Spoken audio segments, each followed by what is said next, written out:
Hola, Sexto, ¿cómo están?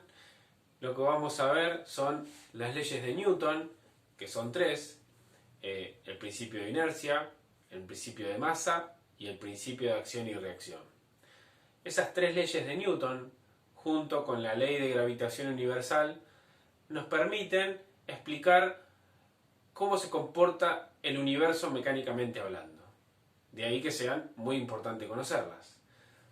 La primera de ellas se conoce como principio de inercia, que es lo que vamos a ver ahora. El principio de inercia es probable que ustedes lo hayan escuchado, con el enunciado de que todo cuerpo que está en reposo tiende a seguir en reposo, o de que todo cuerpo que está en movimiento tiende a seguir en movimiento. Y esa definición, si bien es correcta, es un poco imprecisa. Pero sí, es cierto, cuando uno está en movimiento, tiende a mantener la velocidad que trae. Si yo voy en un auto, por ejemplo, y de repente freno, bueno, me voy a ir hacia adelante. Y en el caso de un accidente, inclusive hasta puedo salir despedido del vehículo. Cuando yo acelero, me voy hacia atrás. Es decir, mi cuerpo que estaba en reposo tiene tendencia a quedarse en reposo, ¿sí?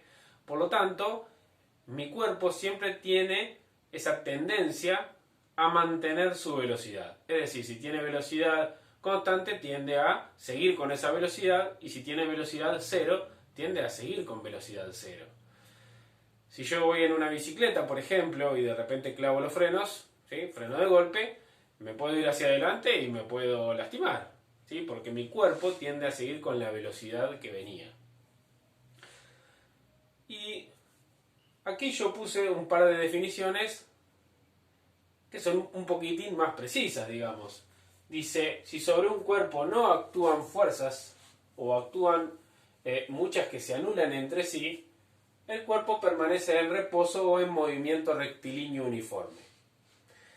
Ya habíamos hablado de que el reposo y el movimiento rectilíneo uniforme no se pueden distinguir en realidad, porque el reposo es un concepto que no existe. Yo puedo decir que algo está en reposo respecto de mí, pero eso no quiere decir que esté quieto. Se puede estar moviendo, puede estar girando alrededor del Sol, ¿sí? No existe nada que esté quieto.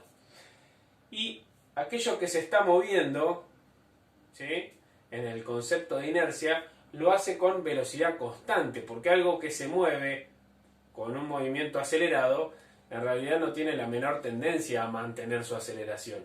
Por lo tanto, es necesario aclarar que en el caso de mantener el movimiento, debe ser un movimiento rectilíneo y uniforme.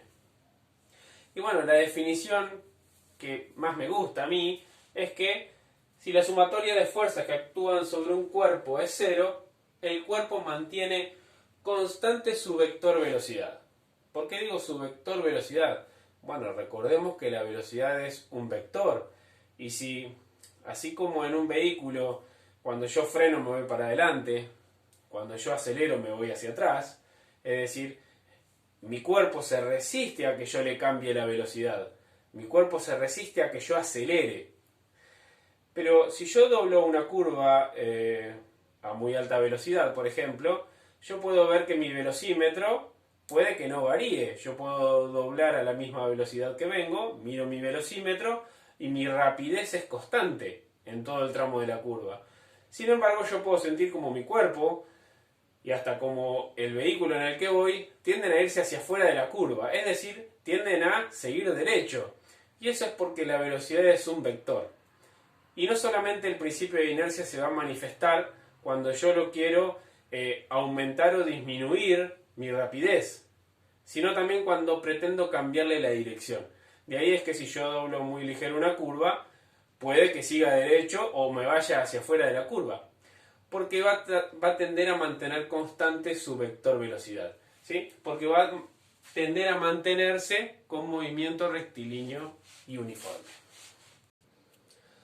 Bueno, según nuestros enunciados y lo que acabamos de ver, uno podría argumentar, pero bueno, si yo voy en un vehículo por la ruta y de repente dejo de aplicar fuerzas, es decir, apago mi motor, ¿sí?, no estoy aplicando ninguna fuerza y sin embargo mi vehículo no tiene tendencia a mantener su velocidad, se va a ir frenando de a poco.